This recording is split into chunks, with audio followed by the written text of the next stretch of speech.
Good morning, YouTube. I got up in the night to go pee-pee, as Grandpa normally does. It was 2:30. I think it's now around 4 o'clock in the morning. And one of my original 5 or 6 animals that I bought, you can tell from my videos that as I progress, I start getting into a little bit more multiple gene freeways and some clown stuff. When I first started, I was buying anything. I got a couple of pastels, a super pastel. This is from a big enchi girl. Now the pairing on this one is enchi to an animal I got from somebody who bought it at a show from Billy at Mutation Creation. This animal was a great little breeder. He bred to about, I think, 5 or 6 females. He was enchi Orange Dream Yellow Belly, and I bred it to an enchi. My desire for that was to get a couple of girls, at least one girl, hopefully, that's super enchi Orange Dream Yellow Belly. I'll use those for my freeway project. I have a couple killer banana freeway, and I have an asphalt Orange Dream banana firefly male, and also I will probably hit a couple of, I'll probably hit 1 or 2 up to 3. I think I've paired that boy with 4 asphalts, 3 asphalts actually, because one of the other asphalts is going with my clown project. So I paired it up with a bunch of other asphalts, hopefully trying to hit some super asphalts. I'll show you real quick my setup and what I'm doing. I don't normally show this end of the cleaning, the tubs, putting it away, so I wanted to do that this time. I have a tub cleaned, ready to go, prepped. I'm going to do 2 different girls. I'm going to show you the end of the Orange Dream Yellow Belly from the last video. I'm going to clean her and put her away. I'm going to show you the process of what I do. I don't have a ton of experience. This is my first year breeding, and this is clutch number 8 for us, out of hopefully around 30 this year. But I have traveled to some of the biggest breeders in North America, and this is sort of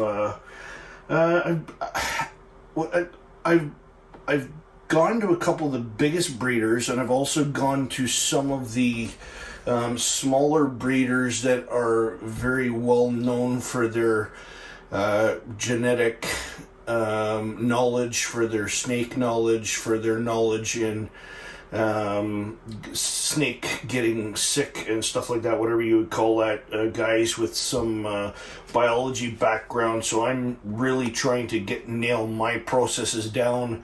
I am super ADD, super ADHD, high energy for a fat old grandpa, so I OCD about everything, like I think most snake people do, actually. I think it just attracts that personality type. So I'm trying to sort of really nail down my processes, and I thought I'd share with you guys.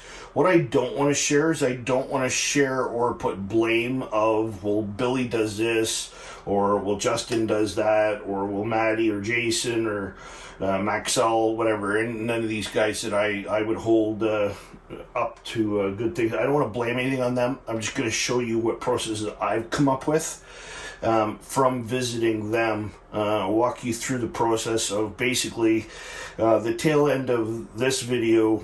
We may just clip this and put this at the end, because this will be basically what happens when we put the snake away. So I got a bin prepared. So I'm going to put away my Orange Dream that laid yesterday, Orange Dream Yellow Belly paired to a banana pastel freeway.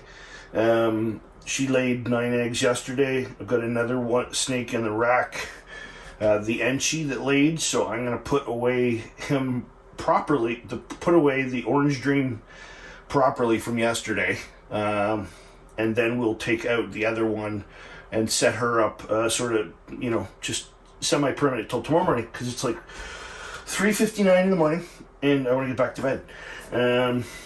But I wanted to do this in the middle of the night because I've been having problems with the eggs sticking to the inside of my tubs, and I want to get them out of there while she's fresh. So you can tell it's 4 o'clock in the morning because I'm wearing my camo pajamas and I haven't combed my hair yet, and it's dark outside. But that makes for good videos. That means I'm not.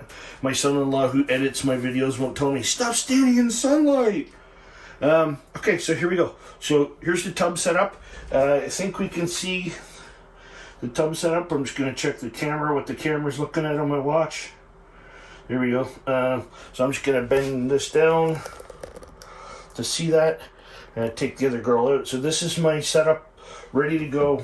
All her labels are still on there. Her ovulation date, her pre-lay shed date, her expected lay date, and then all of her lockings. I'll normally take off the middle 2 lockings, leave up maybe 1 or 2 of the locks that she got, so I know when to start pairing her next year. And I wouldn't keep the ovulation date or the pre-lay shed date on there, but I would keep the lay date on there just to know sort of when to expect her within 11 months to a year. I'm assuming. I haven't done second year yet. We'll update you that on the later videos when we do next year. I'm gonna pull this orange dream back out of here, out of her. I had left her set up in this semi-permanent tub yesterday. I'm gonna wake her up. She looks like she's sleeping or happily. Normally she comes out a lot better than that. There we go. She's waking up a bit. And what we do for sort of. Here we go. Video says you can see that. I'll actually get her out of there and run the water for a minute because the water hasn't been running, and I want to get that nice and warm. Okay, so we're good and warm. You get that at pretty low body temperature. You do not want this to be too hot. You don't want to be too cold. And I will allow her body to go through the water. All of her body. This is a product that I got from the grocery store that I did not pick up from the other breeders. The other breeders said use Dawn to wash them off with resets them. You reset them after they lay. You get the eggs, smell the eggs off them. I did this to a female about a week ago, and she ate, I think, 4 days after she laid. So this actually is called Dawn Platinum Power Wash, and it's a spray. So I don't try not to spray it on her face. Spray it on their body, a couple sprays, and then I just suds them up over their body, especially the tail. You gotta watch them in the sink a little bit, especially with smaller snake. Because if you don't have a drain, which my drain is not in, if you don't have a drain on there, they can actually crawl right down the drain, and you would have yourself one major problem if it's a smaller snake. Obviously, a big snake like this could not get down the drain, but you obviously don't want them to start down that slope with their head or something. They wouldn't do it with their tail, I don't think. Haven't had that problem. So we got her all rinsed off. She's nice and clean. So we're gonna set this tub aside. That's actually the one we're gonna use for the next video, for the next snake. I'll put her in here. There you go, darling. And put her back in the rack. And away she goes for next year. Hopefully she'll go back on food. She's very healthy size still. 1,800 grams, 1,770 grams after she laid 9 eggs. So she's very healthy. So I set the camera back up. Actually, leave the camera there so you can see what we're doing. And then I'll swirl the camera around. I'm pretty sure she's finished laying because she had laid quite a bunch before I got there. She started laying probably around 1:30, 2 o'clock in the morning. I don't have my Easy Hatch tray. I'm going to run and grab that in a second. I'll actually show the process I use for setting these up. I have already weighed out or sort of put the amount of vermiculite I want. These are Easy Hatch trays. I try to save these for the bigger clutches. You can see how they're on an angle. So when you put an egg here and an egg here, and you put another egg, it doesn't go head to tail. It goes in between the other two. So it works out really good for large eggs. And I've run into this. I ran into it early in the year where I had I had 4 eggs out of 1 female, super small female.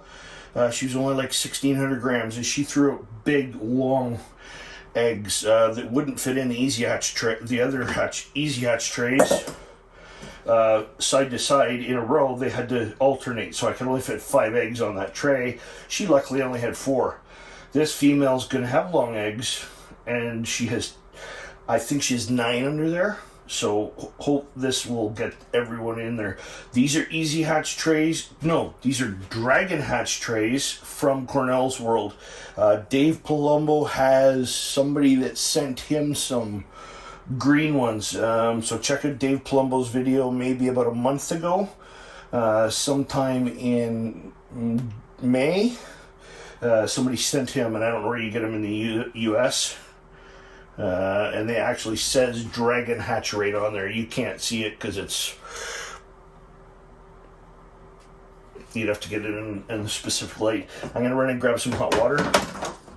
We'll weigh these, get them in the vermiculite, and show you how the process goes for that. Now I use fairly warm water, not scalding. I'm fairly temperature inept. A lot of guys weigh their stuff. I've been finding lately, watching videos from other experienced breeders, that's probably unnecessary. Honestly, this stuff, you just want to be able to squeeze it supposedly without the water coming out. I'm really not even that careful about it. I was at the beginning. I was weighing 200 grams of vermiculite and 220 grams of water, and now I'm just kind of not winging it. I still want to have a process, but I just find that that's an unnecessary process. Now I bring usually a whole can of water in here so that I can rinse off, dry off on my table without getting vermiculite everywhere. Wow. I was just talking for like 10 minutes. Well, it wasn't that long. Grandpa, it's too early in the morning. It is 4:40 in the morning. Just set up this clutch. Wanted to show you the code and the way I label my eggs. I'm in my PJs with my hair not even combed yet. I just pulled these. I didn't want them sticking in the tub again. I had to get up and go pee, and once I saw them, I wanted to pull them right away. Anyways, this is a female enchi to enchi Orange Dream Yellow Belly, and I wanted to get a picture. You can hear the alarm going off in the background because I had it open for about 2 minutes. So the code on this is the year 22. So it is 22. Where's the camera? There it is. 22. The year 22. 06 is the month. 19 is the date. 08 is the clutch number. And then 090 is 9 eggs. Obviously, if there was 10, it would say 10. And then the 0 at the end is for slugs. So I got 9 good eggs and 0 slugs on the 19th of June 2022. The reason why I do it this way is because when you search digitally in Microsoft in your spreadsheet, that you're able to find everything. And I'm going to, this is my first year, but I have bought and sold a bunch of stuff, but no eggs that I've produced yet. And once I do, I will keep all of the owners' names, emails, phone numbers with my clutch record, who they went to, what date they went to, what weight they were, how many meals they had, all that, what their siblings are, and who they went to, just in case I can want to track stuff. Like, share, subscribe. So that's twice in a row, Chris. I remembered it twice. Anyways, cheers, YouTube. Bye-bye. Good night. Go back to sleep.